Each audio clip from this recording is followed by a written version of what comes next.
Friends, welcome to another exciting episode of Wild and True. I'm not real sure what we're going to talk about, but let me tell you one thing. Anything I do winds up in some kind of excitement. But before we get started, here's a word from a few of our sponsors. Gary Stevie and Three Hard Outfitters, your North Idaho outfitter for just about everything. Gary is a cat man and he catches some of the biggest cats that you just ever want to see, and he does it the right way. Cat Paw Bend, your source for seedlings and seeds for your own game paradise. Winchester Shot Shells, packing the punch for trophy longbeards. Mossy Oak Camo, hiding hunters in plain sight for 30 years. And Federal Ammo, the best over-the-counter ammo for big game that there is. With that out of the way, well, this is kind of a funny part of the year. We're kind of after turkey season, and everything's kind of slowed down and all, and now we're going to be looking forward to deer season. And this was going to be a ramble more than a given topic, but one of the key things that you need to do is to make sure you take all your tree stands and everything associated with climbing a tree and go over all that gear. Now, it's amazing. Oh, and along those lines, if you decide to buy you a new tree stand, this is probably a pretty good time to just hang it in the yard and practice getting in and out of it and all. It's a lot easier, to find it out while you wearing a pair of shorts than it is to find out when you got your insulated coveralls and big bulky boots. There's a lot of different things that show up with tree stands. I cannot begin to tell you the stories that I have associated with them. It's unreal. It's just everything that you do is compounded because of the cold weather and the bulky clothes. And I think I may have told this story, but I may not have. I was hunting. It was, I don't know. I don't know if it was 90 or 92. But anyway, I was hunting outside of Hurtsboro, Alabama, and a friend of mine, we kind of hunted together, and he said, "Are you gonna go in the morning?" It was New Year's, the day after New Year's. It was the very first day of the new year, and I said, "Well, I was thinking about it. It was cold as blue blazes in Alabama, and I don't care what anybody says. When it gets cold down in the bogs and bayous and swamps and anywhere around water, it's cold." And so it was a big cold snap coming through, and the weather was beautiful on up in the day, but right at daylight, I didn't want to have nothing to do with that. And that's what I told him. I said, "Yeah," I said, "I reckon I'll go." He asked me, he said, "Well, will you come help me shoot some does down there on my place?" I said, "Yeah." And he said, "What time do you want me to pick you up?" And I said, "I'm not going out there and freeze." I said, you know, I'd rather go and get in the stand about 9 o'clock and sit till about 12. And he said that worked for him. And so the next morning he picked me up and we eased off down there. He sent me to one of his stands. Now, mind you, he was already uh, a slimmer build, very athletic person, and I'm not saying that I'm not athletic or anything. At that time, I was in probably the best shape of my life, and all that, but I'm bulky, and so by the time you combine bulky and whatever you gonna wear to stay warm, and then figure out how you gonna shoot out of it, well, it gets to be a mess. And like I said, I think I told this story one time before, but anyway, to keep on going, he pulled up. I got in the truck and we eased off down to his place. It was right outside the town of Hurtsboro, and of course we had to four-wheel drive a bit to get up in there.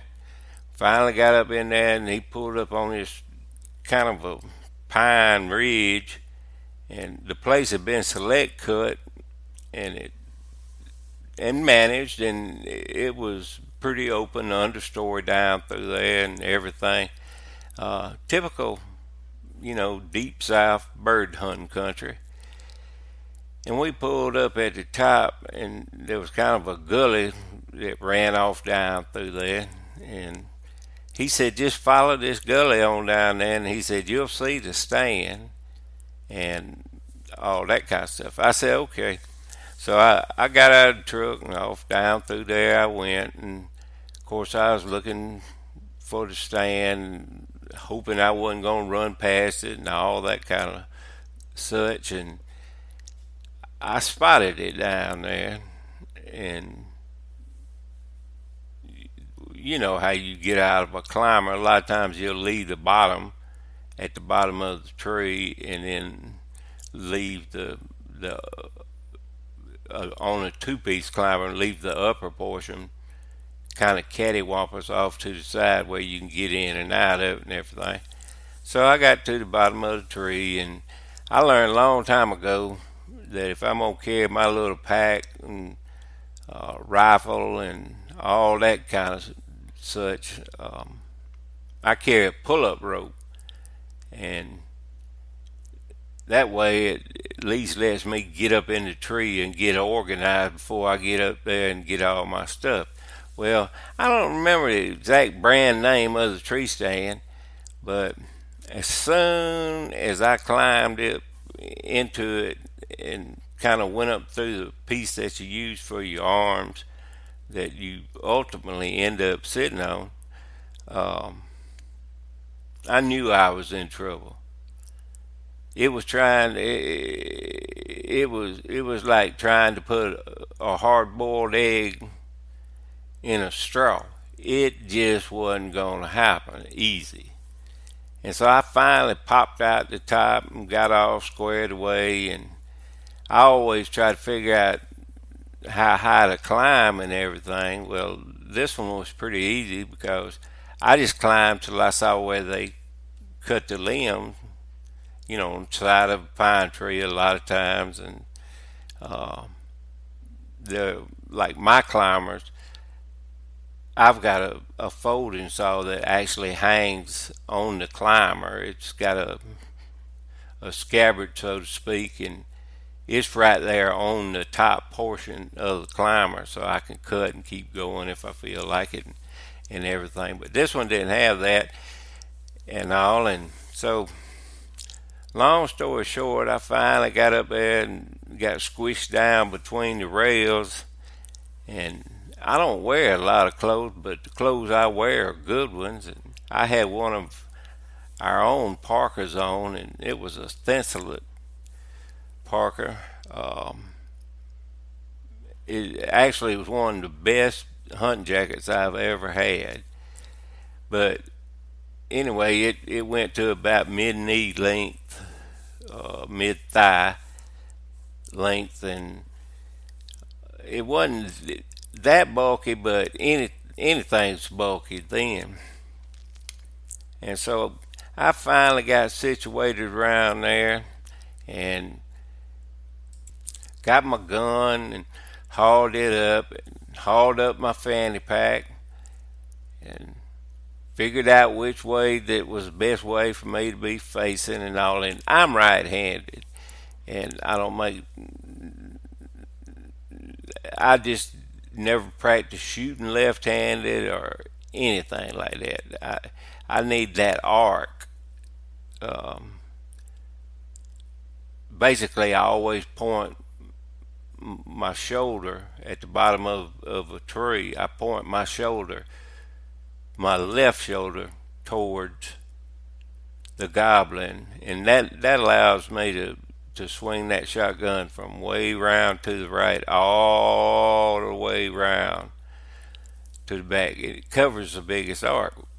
Well, the same thing applies in a tree stand, and all that. And so I got all squished down in there and everything like that. And I don't know how long I was there. It wasn't that long, and some does come up through there, and I was on one side of that little gully, and they were on the pine hill on the other one. The wind was perfect and everything. So I picked out the lead doe in that bunch and shot her, and she went down and all that. And I didn't even try for more than that, just 'cause I didn't want to mess up the morning. So I sat up there for about another 30 minutes or something like that, and I looked over my right shoulder behind me, and I said, "Oh, there's a buck." And anybody that's ever been on a well-managed place knows that you need to really know what you're going to be shooting and all that. And so when I glanced over my shoulder and saw him, he was coming down the same ridge that I was on, except I was on one side of the ridge, and he was kind of up on top of the ridge. And then, of course, there was the gully, and then the other bank over there where the doe I had shot, she was stretched out over there.